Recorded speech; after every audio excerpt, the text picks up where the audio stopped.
वृषालीज किचनमध्ये तुम्हा सर्वांचे खूप खूप स्वागत आहे। आज आपण उन्हाळा स्पेशल चिक्कू मिल्कशेकची रेसिपी बघूया। त्यासाठी 2 चिक्कू घ्यायचे आहेत। चिक्कू छान स्वच्छ धुवून घेतलेले आहेत आणि आता आपल्याला त्यावरील साल काढून घ्यायची आहे।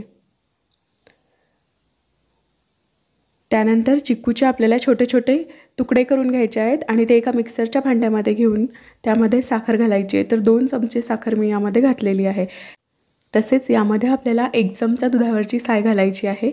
हे टोटल ऑप्शनल आहे, परंतु यामुळे मिल्कशेकला छान थिकनेस आणि चव सुद्धा खूप छान येते। तसेच यामध्ये आपल्याला 1 कप दूध घालून हे मस्त मिक्सरवरती बारीक करून घ्यायचे आहे।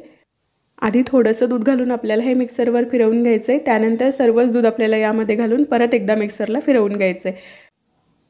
तर फक्त 1 मिनिटामध्ये हा चिक्कू मिल्कशेक बनून तयार आहे। उन्हाळ्याच्या दिवसांमध्ये दुपारी मुलांना पिण्यासाठी तुम्ही हा मिल्कशेक बनवून देऊ शकतात। सजावटीसाठी थोडेसे चिक्कूचे तुकडे घालून घेतलेले आहेत। तर आजचा व्हिडिओ आवडला असेल तर व्हिडिओला लाईक, शेअर आणि चॅनलला सबस्क्राइब करा। परत पुन्हा भेटूया अशाच नवीन रेसिपीसह। तोपर्यंत बाय बाय।